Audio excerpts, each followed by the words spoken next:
ರಾತ್ರಿ ಅನ್ನ ಸಾಂಬಾರ್ ಮಾತ್ರ ಸೇವಿಸಿದ್ದಾರೆ ನಟ ದರ್ಶನ್. ದರ್ಶನ್ಗೆ ಮೊದಲ ದಿನ ಇದ್ದ ಬೇಸರ ನಿನ್ನೆ ಇಲ್ಲ. ಸಿಬ್ಬಂದಿ ಸಹಚರರ ಜೊತೆ ಸಹಜವಾಗಿ ಮಾತನಾಡಿದ್ದಾರೆ. ಹೈಕೋರ್ಟ್ ಬಗ್ಗೆ ಸುಪ್ರೀಂ ಬೇಸರ ವ್ಯಕ್ತಪಡಿಸಿದ್ದಾಗಲೇ ಮತ್ತೆ ಸಮಸ್ಯೆ ಆಗುತ್ತೆ ಎಂದು ತಿಳಿದಿತ್ತು ಅಂತ ದರ್ಶನ್ ಹೇಳಿದ್ದಾರೆ. ಹೀಗಾಗಿ ಮಾನಸಿಕವಾಗಿಯೇ ಮೊದಲೇ ಧೈರ್ಯವಾಗಿದ್ದೆ ಅಂತ ಸಹಚರರ ಜೊತೆ ಈ ರೀತಿ ಹೇಳಿಕೊಂಡಿದ್ದಾರೆ ಚಾಲೆಂಜಿಂಗ್ ಸ್ಟಾರ್ ದರ್ಶನ್. ರಾತ್ರಿ ಅನ್ನ ಸಾಂಬಾರ್ ಮಾತ್ರ ಸೇವಿಸಿದ್ದಾರೆ ದರ್ಶನ್ಗೆ ಮೊದಲ ದಿನ ಇದ್ದ ಬೇಸರ ನಿನ್ನೆ ಇರಲಿಲ್ಲ. ಸಿಬ್ಬಂದಿ ಹಾಗೂ ಸಹಚರರ ಜೊತೆ ಸಹಜವಾಗಿ ಮಾತನಾಡಿದ್ದಾರೆ. ಹೈಕೋರ್ಟ್ ಬಗ್ಗೆ ಸುಪ್ರೀಂ ಬೇಸರ ವ್ಯಕ್ತಪಡಿಸಿದ್ದಾಗಲೇ ಮತ್ತೆ ಸಮಸ್ಯೆ ಆಗುತ್ತೆ ಅಂತ ತಿಳಿದಿತ್ತು ಅಂತ ದರ್ಶನ್ ಹೇಳ್ಕೊಂಡಿದ್ದಾರೆ. ಹೀಗಾಗಿ ಮಾನಸಿಕವಾಗಿಯೇ ಮೊದಲೇ ಧೈರ್ಯವಾಗಿದ್ದೆ ಅಂತ ಸಹಚರರ ಜೊತೆ ಅಂದ್ರೆ ಉಳಿದ ಸಹ ಆರೋಪಿಗಳ ಜೊತೆ ಈ ರೀತಿ ದರ್ಶನ್ ಹೇಳ್ಕೊಂಡಿರುವಂಥದ್ದು. ಜೊತೆಗೆ ನಿನ್ನೆ ಡೆವಿಲ್ ಚಿತ್ರದ ಇದ್ರೆ ನೆಮ್ಮದಿಯಾಗಿರ್ಬೇಕು ಅನ್ನೋಂಥ ಒಂದು ಸಾಂಗ್ ಕೂಡ ರಿಲೀಸ್ ಆಗಬೇಕಿತ್ತು. ಈ ಬಗ್ಗೆ ದರ್ಶನ್ ಪೋಸ್ಟ್ ಕೂಡ ಮಾಡಿದ್ರು.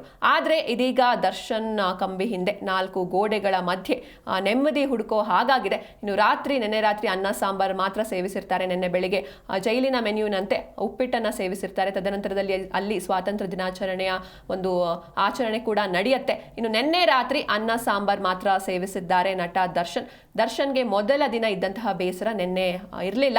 ಸಿಬ್ಬಂದಿ ಹಾಗೂ ಸಹಚರರ ಜೊತೆ ಸಹಜವಾಗಿ ಮಾತನಾಡಿದ್ದಾರೆ. ಹೈಕೋರ್ಟ್ ಬಗ್ಗೆ ಸುಪ್ರೀಂ ಬೇಸರ ವ್ಯಕ್ತಪಡಿಸಿದ್ದಾಗಲೇ ಇವರು ಮಾನಸಿಕವಾಗಿ ಸಿದ್ಧವಾಗಿದ್ರು. ಇನ್ನು ಮಹಿಳಾ ಬ್ಯಾರೆಕ್ನಲ್ಲಿ ಸಹಜವಾಗಿಯೇ ಇದ್ದಾರೆ ಪವಿತ್ರ ಗೌಡ. A1 ಪವಿತ್ರ ಗೌಡ ಅವರನ್ನ ಮಹಿಳಾ ಬ್ಯಾರೆಕ್ಗೆ ಶಿಫ್ಟ್ ಮಾಡಲಾಗಿದೆ. ಇನ್ನು ಮಹಿಳಾ ಬ್ಯಾರೆಕ್ನಲ್ಲಿ ಸಹಜವಾಗಿಯೇ ಕಾಲವನ್ನ ಕಳೀತಾ ಇದ್ದಾರೆ ಪವಿತ್ರ ಗೌಡ. ನಿನ್ನೆ ರಾತ್ರಿ ಊಟ ಮಾಡಿ ಸಹ ಕೈದಿಗಳ ಜೊತೆ ಮಾತನಾಡಿದ್ದಾರೆ. ಇನ್ನು ಮಹಿಳಾ ಬ್ಯಾರೆಕ್ನಲ್ಲಿ ಅಂದ್ರೆ ಪರಪ್ಪನ ಅಗ್ರಹಾರದ ಮಹಿಳಾ ಬ್ಯಾರೆಕ್ನಲ್ಲಿ A1 ಪವಿತ್ರ ಗೌಡ ಅವರನ್ನ ಇರಿಸಲಾಗಿದೆ. ಸಹಜವಾಗಿ ಅಲ್ಲಿ ದಿನಗಳನ್ನ ಕಳೀತಾ ಇದ್ದಾರೆ, ಕಾಲವನ್ನ ಕಳೀತಾ ಇದ್ದಾರೆ. ನಿನ್ನೆ ರಾತ್ರಿ ಊಟ ಮಾಡಿ ಸಹ ಕೈದಿಗಳ ಜೊತೆ ಮಾತನಾಡಿದ್ದಾರೆ.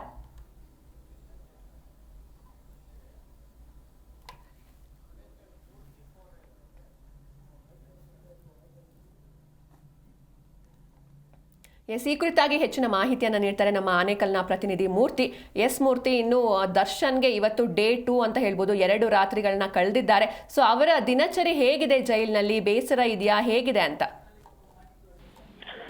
ಹೌದು ಸಿಂಚನ, ಏನು ಕಳೆದ 2 ರಾತ್ರಿಗಳನ್ನು ಕೂಡ ಪವಿತ್ರ ಗೌಡ ಮತ್ತೆ ದರ್ಶನ್ ಅವರು ಜೈಲಿನಲ್ಲಿ ಕಳೆದಿರ್ತಕ್ಕಂಥದ್ದು.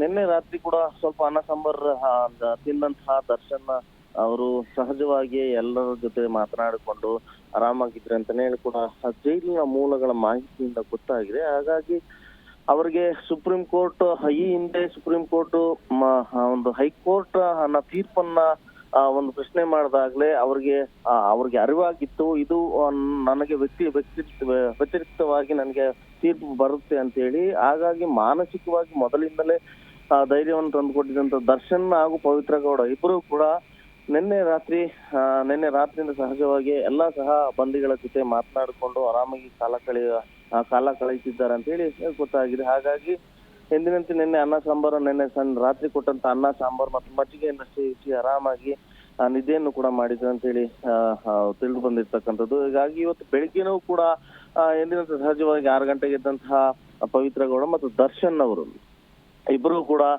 ಸಾಮಾನ್ಯವಾಗಿ ದಿನನಿತ್ಯದ ಕರ್ಮಗಳನ್ನ ಮುಗಿಸಿ ಪೇಪರ್ನ ಮೇಲೆ ಒಂದು ಕಣ್ಣನ್ನ ಹಾಯಿಸಿ ಬೆಳಿಗ್ಗೆ ಕೊಟ್ಟಿರ್ತಕ್ಕಂಥ ಚಿತ್ರಾನ್ನವನ್ನು ಕೂಡ ಅವರು ಸೇವಿಸಿದ ಹಾಗೆ ಒಂದ್ ರೀತಿ ಕಾಲ ಕಳೆದಿರ್ತಕ್ಕಂಥ. ಯಾಕಂದ್ರೆ 7:30ಗೆ ಜೈಲಿನ ಮೆನುವಿನ ಪ್ರಕಾರ ಎಲ್ಲಾ ಬಂದಿಗಳಿಗೆ ಅನ್ನ ತಿಂಡಿಯನ್ನು ಕೊಳ್ಳಾಗುತ್ತೆ. ಆದ್ರೆ ಅಷ್ಟೊತ್ತಿಗೆ ಯಾರು ಅವರು ಸವಿಸೋದಿಲ್ಲ. ಹಾಗಾಗಿ ಒಂಚೂರು ವ್ಯಾಯಾಮ ಅಥವಾ ಸಹಬಂದಿಗಳ ಜೊತೆ ಮಾತುಕತೆ ಅಥವಾ ಮಾತಾಡ್ಕೊಂಡು ಎಂದಿನಂತೆ ಕಾಲ ಕಳೀತಾ ಇರ್ತಕ್ಕಂಥದ್ದು. ಅವರು ಏನಿದ್ರು ಕೂಡ 8:45 ಮೇಲೆ 9 ಗಂಟೆ ಮೇಲೆ ತಿಂಡಿ ತಿನ್ನುವಂತಹ ಸಹಜ ಪ್ರಕ್ರಿಯೆ ಅವರುಗಳಿಗೆ. ಹಾಗಾಗಿ ಇನ್ನು ಅದನ್ನ ಸವಿಯದೆ ಸುಮ್ನೆ ಇನ್ನು ವೆಯ್ಟ್ ಮಾಡ್ತಿರ್ತಕ್ಕಂಥ. ಮತ್ತೆ ಇವತ್ತು ಜೈಲಿನಲ್ಲಿ ಭೇಟಿಗೆ ಅವಕಾಶ ಇರೋದ್ರಿಂದ ಅವರ ಕುಟುಂಬಸ್ಥರಾಗ್ಲಿ ಅಥವಾ ಅವನ ಆತ್ಮೀಯ ಸ್ನೇಹಿತರು ತನ್ವೀರ್ ಯಾರಿದ್ದಾರೆ ಆತನು ಬರ್ತಾನೆ ಅನ್ನೋ ಒಂದು ನಿರೀಕ್ಷೆ ಕೂಡ ಇರ್ತಕ್ಕಂಥದ್ದು. ಹಾಗಾಗಿ ಅದಕ್ಕೆ ಅವರು ವೆಯ್ಟ್ ಮಾಡ್ತಾ ಇದ್ದಾರೆ ಅಂತ ಹೇಳಿ ಕೂಡ ಕಾದು ನೋಡ್ತಾ ಇದೆ ಸಿಂಚನ.